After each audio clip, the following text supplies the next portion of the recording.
Une fille trans intimide. Tout le monde à l'école. Ça me trotte dans la tête depuis longtemps.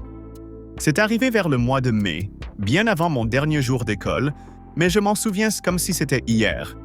Je suppose que j'ai juste besoin de l'évacuer une bonne fois pour toutes. Il y avait une fille trans dans notre école. Elle était née garçon, mais avait décidé de devenir une fille. Elle disait que le fait d'être un garçon l'empêchait de faire des trucs de fille. C'est ce qu'elle racontait aux gens. Mais en vérité, j'ai vu d'autres garçons faire des choses de filles et personne ne s'en souciait vraiment. Oui, certains faisaient des blagues, mais la plupart les laissaient tranquilles. Mais avec elle, c'était différent. Elle était très bruyante à propos du fait qu'elle était trans. Elle voulait que tout le monde l'accepte, la soutienne et la traite comme si elle était spéciale. Mais la plupart d'entre nous ne la soutenions pas vraiment. Pas parce qu'on était méchants ou haineux, mais parce qu'elle ne traitait pas bien les autres. Elle pensait mériter le respect quoi qu'il arrive, sans jamais en donner en retour. Oh, j'ai oublié de dire, elle disait aussi qu'elle était coréenne. Pas pour rigoler, ni pour le fun, elle était sérieuse. Elle disait qu'elle était coréenne à l'intérieur et commença à se faire appeler par un prénom coréen. Mais elle n'était pas du tout coréenne. Elle était née ici, comme nous tous. Mais elle disait des trucs comme « Je ne m'appelle pas Amy, je m'appelle Minji » ou peu importe le nom qu'elle inventait.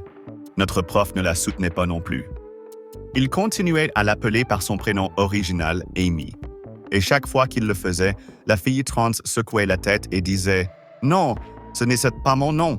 Et puis, elle pleurait. Tous les jours. Elle pleurait encore et encore. Finalement, le prof en a eu marre et l'a envoyée au conseil des élèves. Mais le truc, c'est que le conseil des élèves ne voulait pas non plus s'occuper d'elle. Il l'évitait complètement. Quand elle passait, il faisait semblant d'être occupé. Personne ne voulait lui parler. Elle était épuisante. Toujours dans le drame, toujours en train de crier ou de pleurer. D'après ce que j'ai entendu, même ses parents ne la soutenaient pas. Ils voulaient la renier, mais avaient peur de ce que dirait le reste de la famille. Alors, ils la laissaient faire ce qu'elle voulait, mais sans jamais lui montrer d'amour ni de soutien. Cette partie était un peu triste, je l'avoue. Mais malgré ça, elle ne facilitait pas les choses. Elle portait beaucoup de vêtements de filles, des robes, des jupes, des crop tops, même des talons parfois. Elle avait une garde-robe énorme et semblait porter quelque chose de nouveau chaque jour. Certains disaient qu'elle était gâtée, que ses parents lui donnaient tout ce qu'elle voulait juste pour éviter des problèmes. Maintenant parlons de l'intimidation. Si quelqu'un l'appelait « il » ou utilisait le mauvais pronom par erreur, elle devenait folle. Même si c'était un accident, au lieu de corriger calmement, elle se mettait à intimider.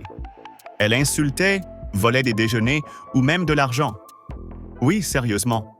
Et elle ne se faisait jamais punir. Une fois, certains élèves en ont eu assez et ont riposté. Ils l'ont frappée. Je ne connais pas toute l'histoire, mais j'ai entendu dire que ce n'était pas eux qui avaient recommencé. Ils en avaient juste marre de se faire marcher dessus. Et devine quoi? Ce sont eux qui ont été expulsés. Pas elle. On pense que ses parents ont payé l'école ou menacé de faire un scandale si elle était punie. Alors, l'école a expulsé les autres élèves et a fait comme si elle était la victime. C'était vraiment injuste. Puis quelque chose d'étrange est arrivé. On a décidé de lui rendre l'appareil. Pas de façon violente. On ne l'a pas frappée ni rien, mais on s'est moqué d'elle. On l'a ignorée. On a parlé dans son dos. Quand elle entrait dans une pièce, tout le monde se taisait ou s'en allait. Elle s'en rendait compte, bien sûr. Elle pleurait encore plus. Elle courait aux toilettes et s'y enfermait pendant un moment. Puis, elle revenait en classe en criant « Les personnes trans méritent du soutien.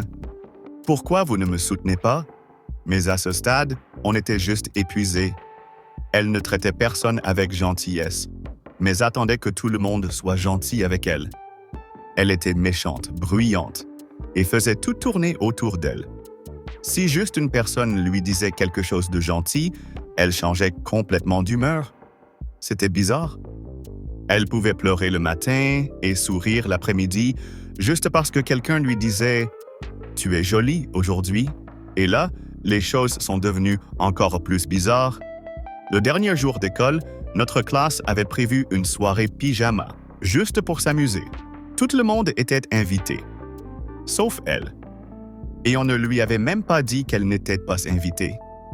On ne lui avait rien dit. On voulait une pause, un peu de paix, une nuit sans drame. Mais elle nous a entendus en parler. On discutait en classe des snacks, des films et tout ça, et elle a entendu. Elle s'est remise à crier. Alors, vous m'excluez, vous ne me soutenez pas. C'est transphobe le même discours que toujours. Une fille de notre classe, Emily, a essayé de la calmer. Elle a dit « Je te soutiens, je l'ai toujours fait ». Je ne sais pas si c'était vrai ou si Emily voulait juste qu'elle se taise. Mais ça a marché, un moment. Bref, la nuit de la soirée pyjama est arrivée. Les garçons et les filles ont dormi dans des pièces séparées, évidemment. Certains étaient dans des chambres d'amis, d'autres dans le salon. C'était chill. On a joué, regardé des films, rigolé, parlé. Puis, vers 22 heures, on a entendu frapper. Ça venait du salon. On a regardé la caméra de sécurité. Devine qui c'était? Oui, elle. Elle se tenait devant la porte, tenant un énorme drapeau trans dans une main et une valise dans l'autre. Elle criait encore « Comment osez-vous m'exclure? Je croyais que vous étiez mes amis. Vous devriez me soutenir. » On n'a pas ouvert la porte. On est resté silencieux et on a attendu. Après quelques minutes, elle est partie. On ne lui a jamais ouvert. On en avait marre. On était épuisés. On voulait juste une nuit tranquille. Le lendemain matin, on traînait, on prenait le petit-déj, on parlait de ce qui s'était passé. Puis John, un de nos camarades, a reçu un appel sur son téléphone. C'était elle. Il a regardé l'écran, a levé les yeux au ciel et a raccroché. Puis il a repris sa partie de jeu comme si de rien n'était. On a ri, on a discuté, lu des BD, mis de la musique.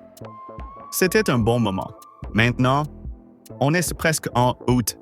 Les vacances d'été touchent à leur fin. Et j'ai appris qu'elle avait changé d'école. Je ne sais pas pourquoi, et honnêtement, je m'en fiche un peu. Certains disent qu'elle se sentait trop détestée ici. D'autres disent que l'école l'a poussée à partir en silence pour éviter encore plus de drames. Qui sait? Avec du recul, je ne suis pas fier de tout ce qui s'est passé. On n'était pas parfaits. Mais elle non plus. Le respect, c'est mutuel. Tu ne peux pas juste l'exiger sans en donner. Elle pensait qu'être trans voulait dire que personne ne pouvait rien lui dire. Elle pensait que ça lui donnait du pouvoir. Mais ce n'était pas le cas. À la fin, ça ne l'a rendue que plus seule. Peut-être que dans sa nouvelle école, elle apprendra à mieux traiter les gens. Peut-être qu'ils la traiteront mieux aussi. Je ne sais pas. Ce n'est plus mon problème.